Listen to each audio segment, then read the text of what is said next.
Hey guys, Tim here with the Long Hair Gardener, and today it is finally time to do some cleaning up back here in this garden.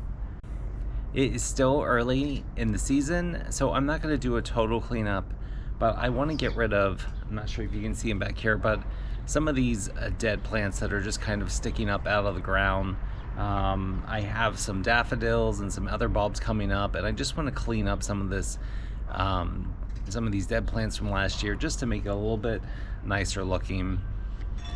I'm also going to go through and start pulling out some of the English ivy. I did not plant this back here, it just kind of appeared one day, probably from the birds. And I don't mind a little of it, but it's just getting a little bit out of hand, so I do want to come through here and pull some of that out. Alright, before I actually get started with all of the pulling out of certain plants here, let's take a look at the daffodils because they are so pretty.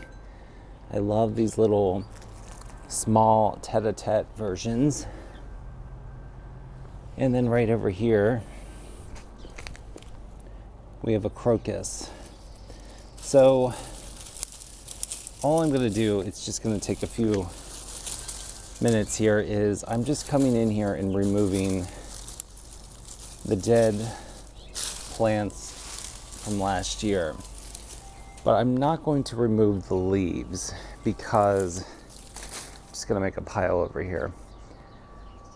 Because I feel like the leaves help protect some of the plants that have a chance of coming back next year. I have very good luck with Tradescantias coming back and a few other things, which is something that really should not be happening because they are just, this is not their growing zone to survive. So I think that little extra protection of leaves, the fact that maybe our winters have been a little bit more mild, and also the fact that my backyard here is surrounded by this wall, doing a complete spin here, I think that helps protect it from strong winds in the cold. So I sometimes luck out and I have plants come back that really shouldn't be coming back.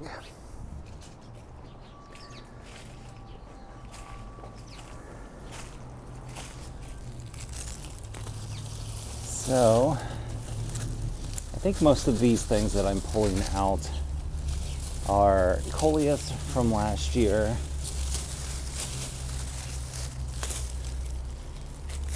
Yeah, that's pretty much what these are.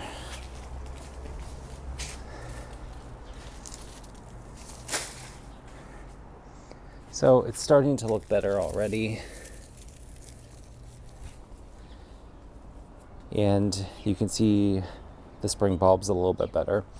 So the other thing that I'm going to do, we'll just pause on that, is I'm going to come in here and get rid of some of this English ivy.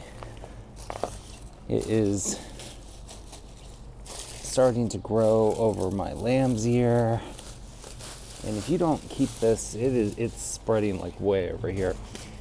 If you don't keep this in check, this is something that could very quickly take over your garden. So now is the time to come in here.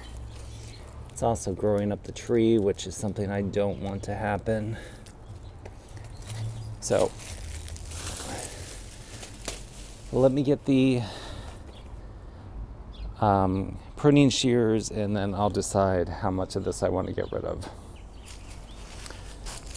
So I'm just going to slowly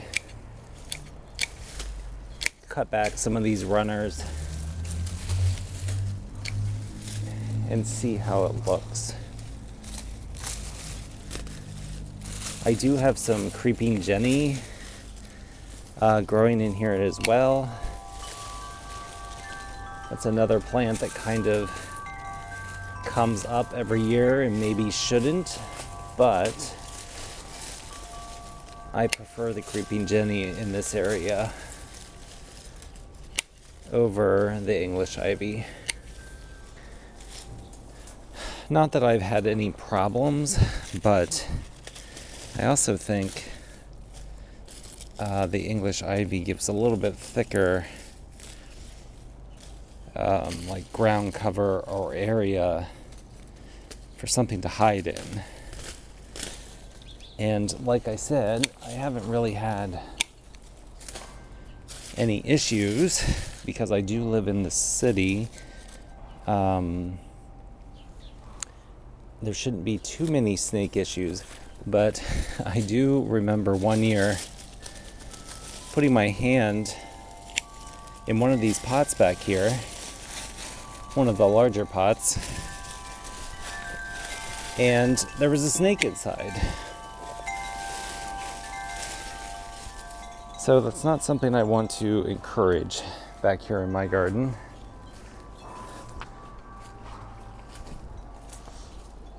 The snakes are, of course, beneficial, but in such a small space, I don't want to be sharing my garden with a snake.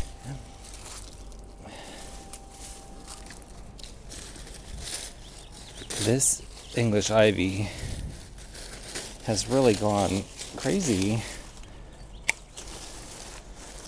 and I'm glad I'm starting to cut this out right now, because this could be a major problem once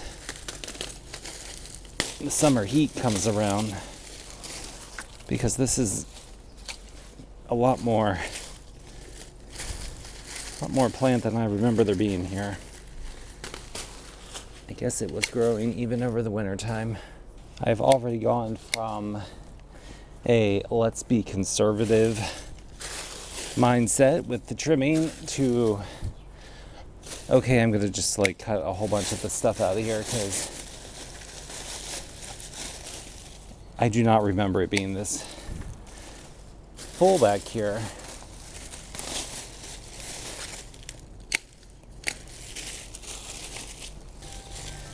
This is a project you can do early on before all of the other plants start coming up. I do have hostas back here, and I do see a few sprouting up here and there, and I do want to get this done before there is any risk of me stepping on any of the hostas that are coming up.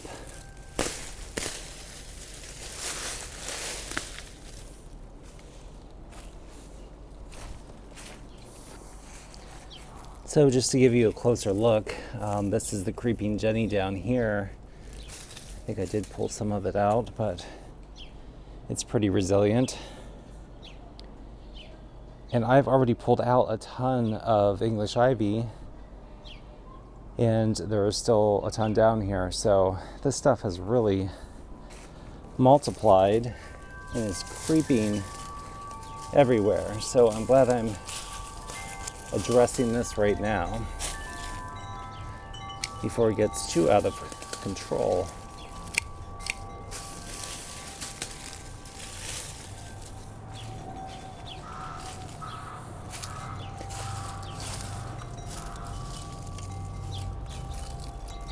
I also have behind the tree here this vinca, which comes back every year, and that's fine. That's a lot more manageable than this ivy, which, oh my god, it's gone crazy this year.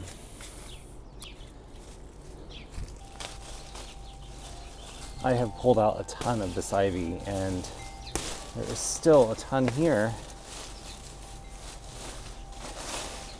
But I really want that creeping Jenny to be here because it has a nice chartreuse color.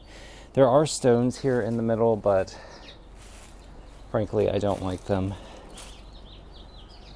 So if they get covered with Creeping Jenny, I actually prefer that. So back here around the pots, this is where I want the ivy to be, because nothing really grows back here. So I am fine with that being a ground cover. I just need to keep it back in that area. There's some more. Okay. And I already see I shouldn't have pulled on that, because look what we have here. This is a canna lily, which I guess I missed or just decided to leave in the ground. And now I pulled it out. So I'm gonna have to go back in here and rebury that.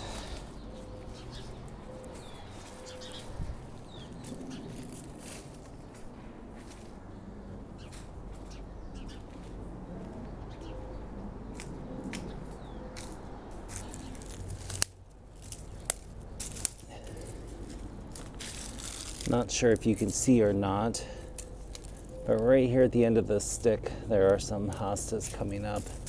I'm so tempted, because it is a nice day. Oh, I just pulled out something else. Because it is a nice day, I'm so tempted to remove all of these leaves, but I have to keep telling myself it is only March. And there are opportunities for it to get cold again, and I don't want anything that is surviving under these leaves to get killed by sudden cold temperature. I think I'm going to come in here and also cut this guy back a little bit. Is now the best time to be trimming this? Probably not. But I do want it to look a little bit nicer. All right, and while I'm up here or out here, I'm going to just cut these back. These were lantana, and those could possibly still be okay. I'm hoping they have survived the winter, but or who knows. So instead of pulling those out, I'm gonna just trim them back, because coming around here, I've got the trash can. You can see this pile is getting bigger. This is how backyard gardening always goes with me. It's a small garden, and I think, oh, I'll just do a few things, and the next thing you know, I have a huge pile of debris. So in this planter, I was just yanking things out. And this right here is a purple salvia, and when I pulled it out, it looked like the roots could still be healthy and alive. So I put that back in the ground, and I'm hoping for a similar situation up here with the lantana. So let me just go in here and trim those back.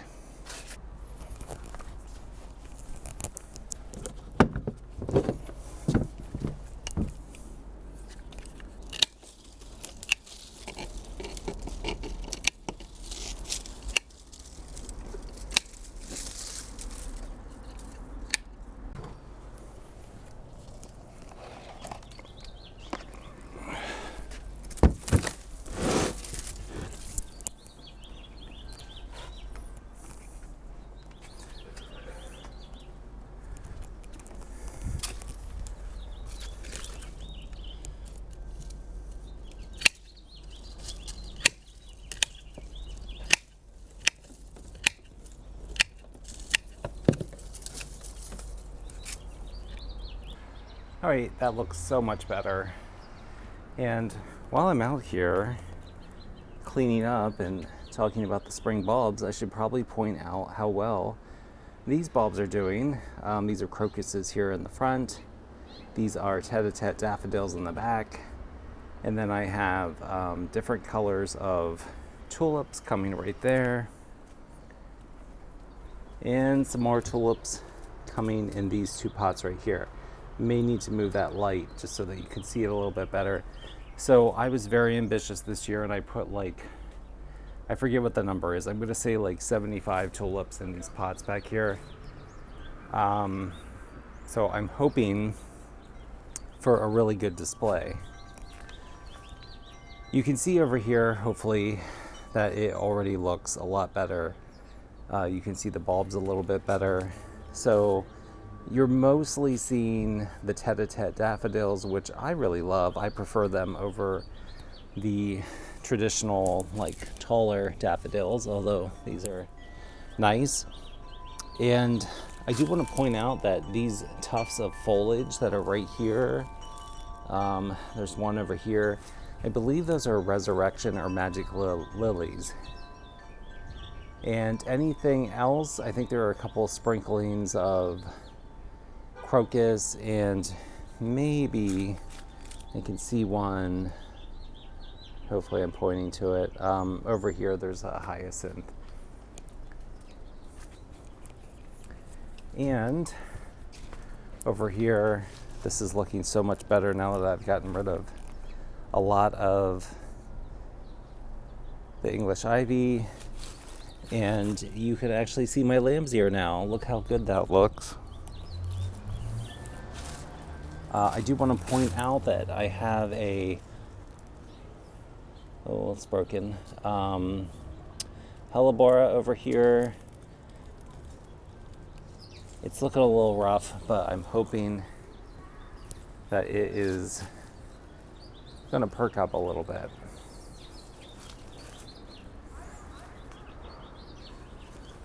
All right, so I think we're almost done. I just need to get rid of my mess over here.